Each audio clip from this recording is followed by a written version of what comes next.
Earlier, I spoke with Connecticut Democratic Senator Chris Murphy about the Trump administration's war in Iran, and this occurred, our conversation, before the Wars Powers vote in the Senate. Here it is. The administration said today it's been crystal clear communicating to the American public what its objectives are. Senator, do you believe you have a firm understanding of the objectives, more importantly, to your constituents?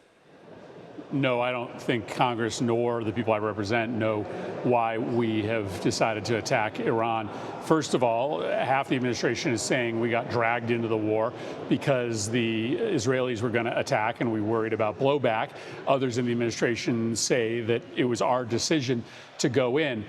If the goal here is not regime change, and they are saying their goal is not regime change, then there is no way for our planes alone to destroy their nuclear capacity, their drone capacity, their missile capacity. The minute our planes go back to their bases, a new regime, which is just as bad, maybe even more hardline than the previous regime, will start to rebuild that capacity. This just makes no sense. It looks like it's going to result in people paying much higher prices here in the United States, cost $1 trillion when it's all said and done, and we end up with the same hardline government in charge of Iran.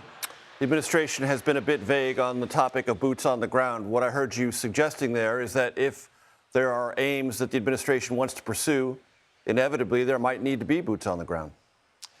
Yeah, I mean, it's amazing to me that we have learned nothing from our failed hubris in the Middle East. Over and over again, you know, the defense industry and hawks in Congress and the administration say, well, you know, American military might, we can change political realities on the ground in the Middle East. They're wrong every single time. We certainly know that air power alone doesn't do the trick. In Libya, it did dislodge Gaddafi, but it then set off a deadly civil war in that country that empowered many of the extremist groups like ISIS that have designs to attack the United States. Even ground troops, as we saw in Afghanistan, don't do the trick. We had 20 years of ground troops in Afghanistan, and in the end, the same people who controlled the country before we went in controlled it in the end. So our best policy here would have been restraint and to continue to work on diplomacy. Our best option here would have been to not throw out the agreement we had with Iran that actually kept them more than a year from a nuclear weapon. I just don't see any military option, ground troops, or an air campaign that's going to achieve their objectives. Senator, the administration also argues that this war can be contained to Iran. Do you believe that? Well, I remember Donald Rumsfeld telling America at the beginning of the Iraq War that it was going to last 5 days, 5 weeks, no longer than 5 months. And of course, it set the region on fire for decades. What you're seeing is chaos, and not just, you know, in and around the immediate neighborhood of Iran, but on the streets of Pakistan, throughout the broader Middle East region. You might see a Shia insurgency developing across the globe, which will start to attack U.S. interests. Let's hope that this is not a world-changing event, that it's just a mistake that can be repaired quickly, but it might be.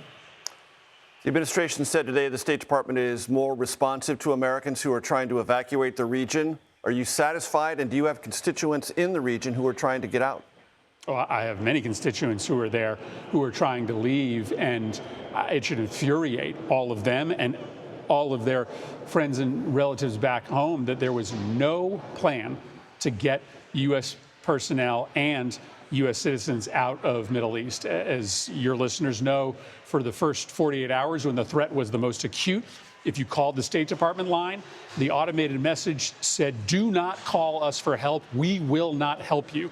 Well, now they've changed the outgoing message, but still, as far as we can tell, there is no scalable, coordinated effort to get Americans out of the region. It's just unforgivable that they didn't plan this ahead of time. Senate debated and voted on a war powers resolution. It was always doomed to failure and is not the most direct mechanism to restrain any administration, but the power of the purse is. Speaker Johnson said today there might be a $50 billion supplemental request for this war. What do you think Congress is going to do? Well, this is the moment where we can draw the line in the sand. We can't control whether we get a vote on a declaration of war. Yes, it is the obligation of the leaders of the Senate and the House to bring a war declaration vote before Congress.